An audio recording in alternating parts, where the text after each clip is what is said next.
Shoot করতে পারে না তো, মানে শুট করে দেয় বোনাস দিবে ইনশাল্লাহ। না না, ওই যে ড্রেসিং রুমে গেলে বোনাস দিবে। No formalities. জুবি দুইটা প্রশ্ন করবেন টানা।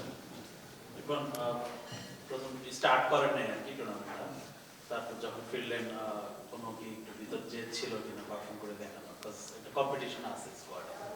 না, কম্পিটিশন তো সবসময় থাকবে, লাইক এরকম হেলদি কম্পিটিশন থাকলে ভালো লাগে। সো মেসেজ আমার যেটা মনে হচ্ছে যে আমাকে টিম ম্যানেজমেন্ট যে মেসেজটা দিয়েছিল যে আমি প্রথম 2 ম্যাচে বিবেচনা নাই ডে গেমে, তো তারা আমার ক্লিয়ার মেসেজ দিয়ে রাখছিল যে আমি নাইট ম্যাচ খেলবো। সো আমি ওইরকমভাবে প্রিপেয়ার ছিলাম সো নাইট ম্যাচের জন্য।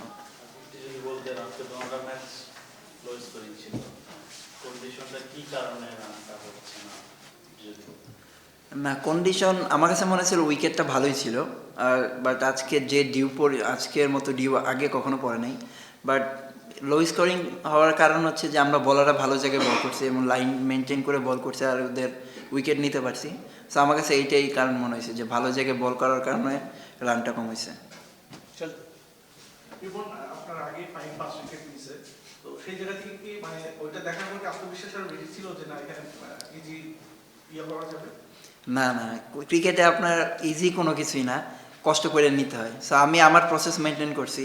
সো এক দিন আপনি হয়তো অনেক ভালো বোলিং করে উইকেট পাবেন না, বাট একদিন দেখা গেছে আপনি বাজে বোলিংয়ে উইকেট পাচ্ছেন। সো আমার প্ল্যান ছিল যে হার্ড লেন্থে বল করা, যেটা আমার স্ট্রেংথ, আমি আমার স্ট্রেংথেই বল করছি। সো ওইখান থেকে আমি সাকসেস।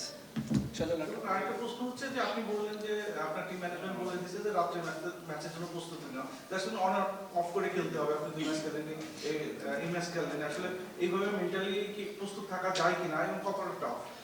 না, এরপরে কী হবে এটা আমি আসলে জানি না, বাট ফার্স্টে এটার মেসেজ ছিল লাইক অ্যাজ এ প্লেয়ার হিসেবে আপনি যে কোনো সময় জন্য রেডি থাকতে হবে। লাইক কম্বিনেশনের কারণে অনেক সময় অনেক কিছু ডিসিশন হতে পারে, সেটা ফরে যায় বা বিপক্ষে যায়। সো ওইটা নিয়ে ভাবলে না, অ্যাজ এ প্লেয়ার হিসেবে আমি যখন সুযোগ পাবো মনে হবে এইটা আমার শেষ সুযোগ। সো আমি ওইরকমভাবে রেডি থাকি। আমি বললেন যে আমি যখন সুযোগ পাবো এটাই আমার শেষ সুযোগ, আজকে 4 উইকেট নেওয়ার পরে কি এখন তো এই দ্বিধা নাই যে এটাই আমার শেষ সুযোগ? না না, দ্বিধা না, যে লাইক যখন স্কোর অ্যানাউন্স হয় লাইক আজকেরটা আজকে শেষ, আমি যেটা বিলিভ করি আজকেরটা আজকে শেষ, এটা পাস্ট। সো নেক্সট ম্যাচ যখন আবার নামবো তখন আবার নতুন করে শুরু করার চেষ্টা করব। সো আমার প্ল্যানে থাকে যে যখন আমি সুযোগ পাবো আমি যেন আমার 100% দিতে পারি। ওই এশিয়া কাপ রাইজিং স্টারসের ওই কনফিডেন্সটা কতখানি নিজের মধ্যে ক্যারি করেছিলেন 2 ম্যাচ বসে থাকার পরও আজকে ডেলিভার করতে পারলেন? না, কনফিডেন্স তো থাকে, লাইক একটা টুর্নামেন্টে হাইস্ট উইকেট টেকার ছিলাম আমি। সো ওইখান থেকে কনফিডেন্সটা আগের থেকে অনেকটা বাড়ছে। বাট আলহামদুলিল্লাহ যেভাবে শুরু করছি এটা আমাকে আরও কনফিডেন্স দেবেন, যেহেতু সামনে আরও খেলা আছে। সো আমি যদি আমার এটা ধরে রাখতে পারি ইনশাল্লাহ ভালো কিছু হবে। মাহমুদুল। দেখুন বারবার রাইজিং স্টারসের কথা আসছে, ওটা হচ্ছে বাংলাদেশ দল, তারপরে নেক্সট স্টেপটা কিন্তু ন্যাশনাল টিম।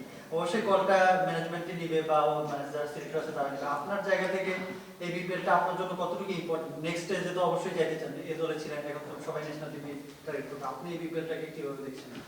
না, অবশ্যই এই বিপিএল আমার জন্য অনেক বড় একটা মঞ্চ। যদি আমি ইনশাল্লাহ ভালো মতো পারফর্ম করতে পারি তাহলে অবশ্যই ইনশাল্লাহ সুযোগ আসবে, আর আমি ওই সুযোগের জন্যই অপেক্ষায় আছি। যদি ইনশাল্লাহ আসে আমি ওটাকে গ্র্যাব করবো।